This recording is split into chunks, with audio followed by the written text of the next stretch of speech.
Hi everyone, it's Mr. Machado here. Today's video is about grammar.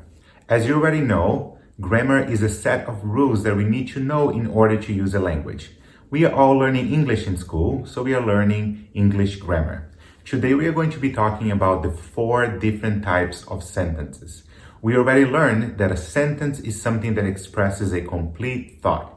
For me to have a complete sentence, I have to have the subject and the predicate. I have to know who and what is the sentence about.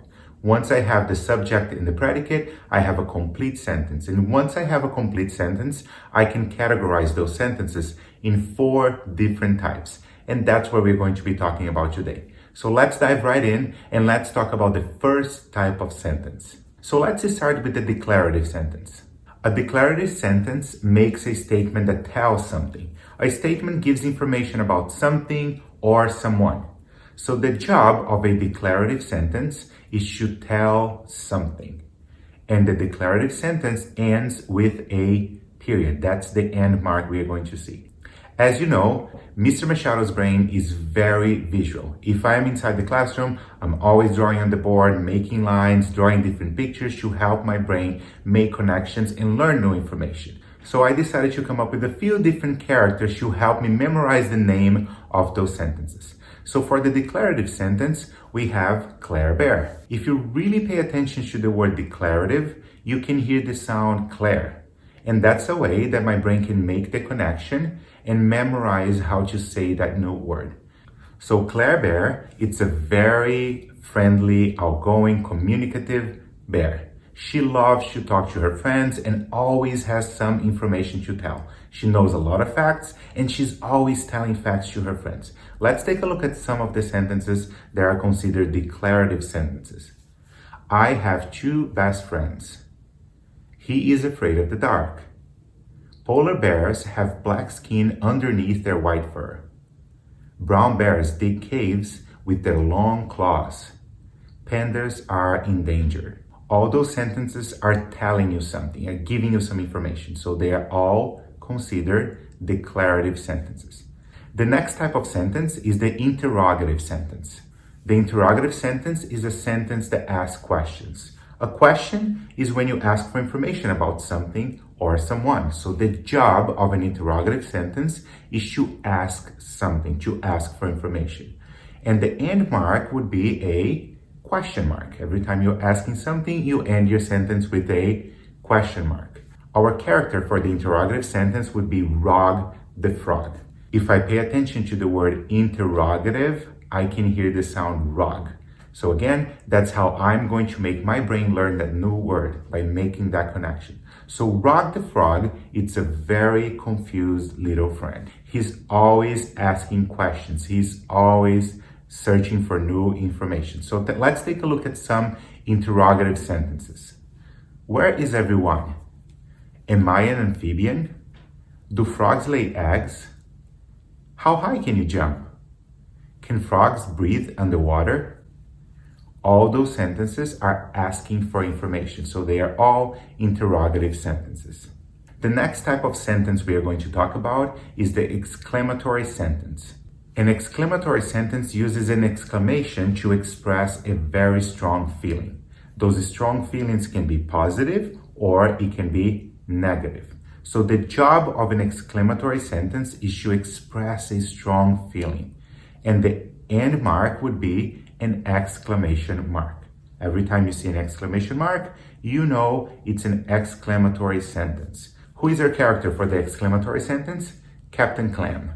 If I really pay attention to the word exclamatory, I can hear the word clam, and that's going to help my brain make that connection again. So Captain Clam lives in the sea. He loves to explore the ocean, but he lives inside his shell, and he can only see a tiny little bit of the outside world.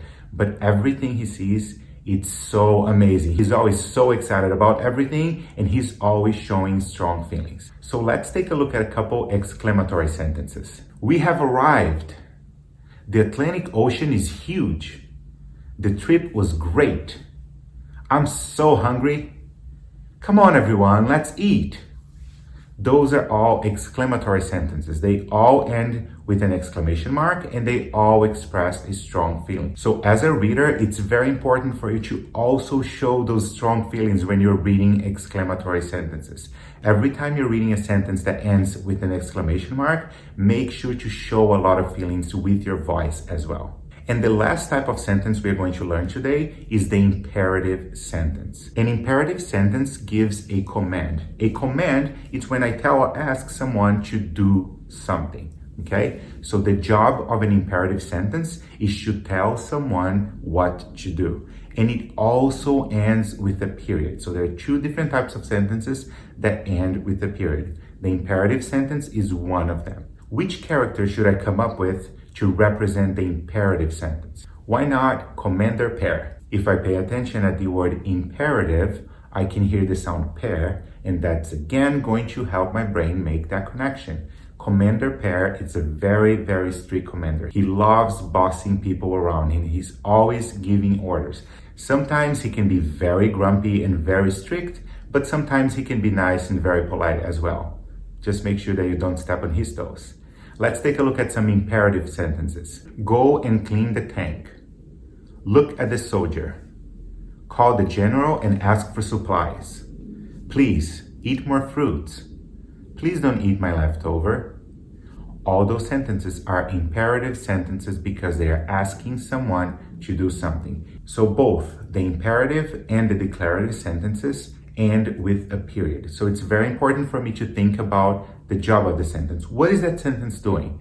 It's that sentence asking me to do something, or is that sentence just telling me some information? And that's going to be the difference right there. So we are going to practice right now. We are going to look at a few different sentences and we are going to try to identify which type of sentences are they. I'm very excited to show you the sentences because I got a lot of help from some of my third graders. We had an online meeting earlier and I told them that I was working on a video about the different types of sentences. They all sent me a bunch of different sentences that we are going to be using now to practice identify the different types of sentence. So thank you so much, third graders, for your help.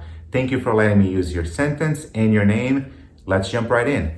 The first sentence comes from Leah Contreras. My baby brother cries all the time. So what type of sentence is that? I can see that that sentence ends with an exclamation mark. And it also expresses a strong feeling. So she's probably really annoyed at her baby brother crying all the time. Exclamation makes me think of Captain Clam, our character that always has strong feelings. So this sentence is going to be an exclamatory sentence. The next sentence comes from Dana Rodriguez. I play with my cat when I'm done with my homework. I can see that this sentence ends with a period and it's telling me something. Which one of my characters loves telling me new information? It's Claire Bear. So this sentence is a declarative sentence. It's just giving me some information and it ends with a period. The next sentence comes from Mariana Jimenez. Can you bring me my computer? I can see that this sentence ends with a question mark and it's asking something. It's asking a question. Which one of our characters is always confused, always asking for information? You're right, Rog the Frog. Rog makes me think of the word interrogative. So this sentence is an interrogative sentence. The next sentence comes from Omar Matos. Take me to GameStop. Which type of sentence is that? I can say it ends with a period and it's telling someone to do something. Which one of our characters is the bossy one that's always giving orders? Commander Pear. Pear makes me think of the word imperative. This is an imperative sentence because it ends with a period and it's telling me to do something. The next sentence comes from Juan Lucena. I hate broccoli. So I can see that this sentence ends with an exclamation mark and it shows a very strong feeling. The word hate, it's a very strong negative word. So it's a very strong feeling. Juan really, really dislikes broccoli. So which character always shows strong feelings? Captain Clam. So that makes me think of the exclamatory sentence. This is an exclamatory sentence because it has an exclamation mark and it also expresses the strong feelings. The next sentence comes from Gianna Sheffield. My family is nice to me. I can see that that sentence ends with a period and it's telling me some information. Which one is a character that loves telling everyone new facts, new things? Claire Bear. Claire. This is a declarative sentence. It tells me some information about Gianna and her family, and it ends with a period. The next sentence comes from Julian Vargas. Please take me to the Apple store. This sentence ends with a period, and it's telling someone to do something. That sentence makes me think of Commander Pear, always giving commands, always giving orders. Pear, imperative sentence. This is an imperative sentence because it's telling someone to do something. And the last sentence comes from Mario Vargas. Can you play with me? I can see that that sentence ends with a question mark and it's asking me something. It makes me think of my confused friend, Rog the Frog. Rog, interrogative. This is an interrogative sentence because it's asking me a question and it ends with a question mark. So that's it. Now that we learned all the 4 different types of sentences and we practice together, it's your turn to jump on the exit ticket and try to identify the different types of the sentences you're going to see there. I'm going to show you how you are going to complete the exit ticket for this video. When you go on Google Classroom, you are going to see a file called Types of Sentences. Once you open the slides, you are going to see 12 different sentences here. Your job is to match these sentences with the right description. You are going to click on those descriptions, the types of sentences, and you're going to drag and put inside the box. So let's do one here together. For example, brush your teeth. Which type of sentence is brush your teeth? Well, I know that the sentence ends with a period, so it could either be an imperative sentence or it could be a declarative sentence. But I know that the sentence brush your teeth gives me a command. It's asking me to do something. So it's not a declarative, it's going to be an imperative sentence. So I'm going to click on imperative and just drag it right inside the box, and that's it. I'm done with that sentence. Then I'm going to read the next one and try to figure out. So all you have to do is drag along all the different types of sentences and match with the sentences right there on your slide. So that's it for today, everyone. I hope you enjoy learning about the different types of sentences, and I hope you have fun completing the assignment. If you need any help, just make sure to watch the video one more time. Stay home, be safe, and I'll see you guys next time. Take care.